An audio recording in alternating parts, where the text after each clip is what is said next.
m'appelle Valérie Guilbert, je suis professeure de français et de latin au lycée Fresnel de Bernay. Et donc, j'ai répondu à votre invitation pour présenter mon premier roman que j'ai écrit durant le premier confinement, qui est Mémoire d'un ex-Chadoux-Gouttières. Donc, l'idée est née directement pendant le confinement, une nuit où je me suis un peu réveillée en me disant « mais c'est un petit peu incroyable tout ce qui se passe en ce moment, il y aurait vraiment de quoi en faire un film ». Et en fait, je me suis dit, voir un livre.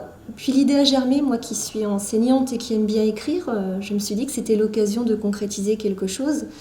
Et en même temps, de donner aussi un petit peu du sens à une période qui n'en avait plus tellement et qui nous perturbait tous.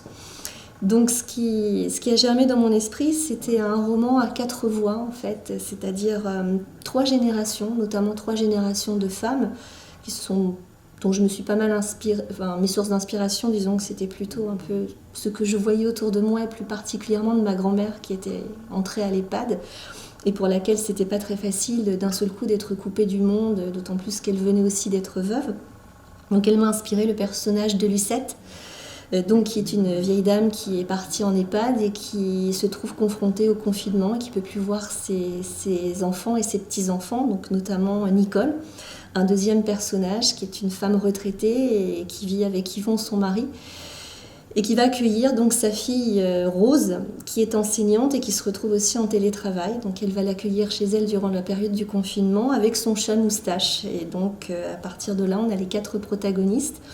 Donc trois femmes qui vont se poser beaucoup de questions sur ce qui se passe. On va lire beaucoup un peu leurs angoisses et puis au fil du temps aussi un regard sur les choses qui va changer puisqu'on vit différemment. Et il va y avoir donc le chat, donc Moustache, qui lui va être absolument ravi dans la tourmente de voir qu'il a tout le monde auprès de lui, à manger, des caresses, de la compagnie. Et donc c'est un petit peu l'élément humoristique du livre pour tempérer un peu avec la gravité ambiante. Parce que lui, il pose un regard très moqueur finalement sur ces humains qu'il ne comprend finalement plus très très bien au fil du temps. Et donc ça apporte une petite touche humoristique à un sujet qui était quand même assez grave et qui nous a tous bouleversés. Donc voilà comment c'est né. Donc après j'ai essayé de trouver un éditeur. C'est pas toujours très évident, surtout quand on n'est pas du tout connu comme moi. Et donc j'ai finalement signé avec les éditions Maya qui m'ont permis de concrétiser donc, le projet. Les 2 personnages dont je me suis vraiment largement inspirée, c'est ma grand-mère, parce que c'est vrai que c'était pas évident. Et puis on découvrait autant le confinement que la vie en EHPAD, finalement, il n'y était pas depuis très longtemps.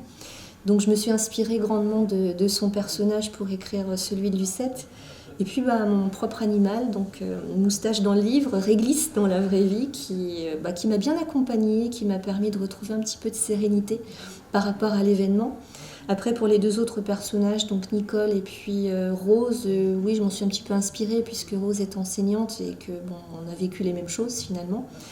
Et puis Nicole, je me suis inspirée aussi de gens que je connaissais. En fait, c'est cristallise un petit peu tout ce qu'on pouvait entendre autour de soi, tous les témoignages qu'on pouvait aussi recueillir.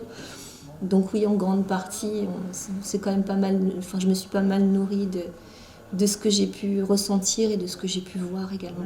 Une fois qu'on a retrouvé un petit peu notre vie d'avant, même si elle n'est plus tout à fait la même quand même, on retrouve le travail, on retrouve les obligations, les loisirs habituels, etc. Et c'est vrai que c'est pas toujours évident de trouver du temps pour écrire. Donc oui, j'ai un projet. Je ne sais pas quand j'arriverai à le concrétiser. Ça avance au compte-gouttes, mais ça avance tout de même. Quelque chose de très différent. Ça parlera pas de Covid, plutôt d'école et de souvenirs d'école autour d'un roman. Mais en attendant, j'essaie de nourrir un petit peu ma page Facebook qui était consacrée aux mémoires d'un ex-Chadoux-Gouttières, dans la mesure où j'essaie de publier assez régulièrement par épisode des petites nouvelles, des petites histoires autour des personnages du roman pour les faire vivre et puis leur donner un peu consistance et leur donner une histoire finalement. Donc là, en ce moment, c'était plutôt des petites nouvelles qui traitaient de l'avant-Covid, donc qui met en scène les différents protagonistes dans des aventures un peu différentes et quand même un peu moins dramatiques en fait. Voilà, donc l'avenir dira si ça va pouvoir aller plus loin ou pas.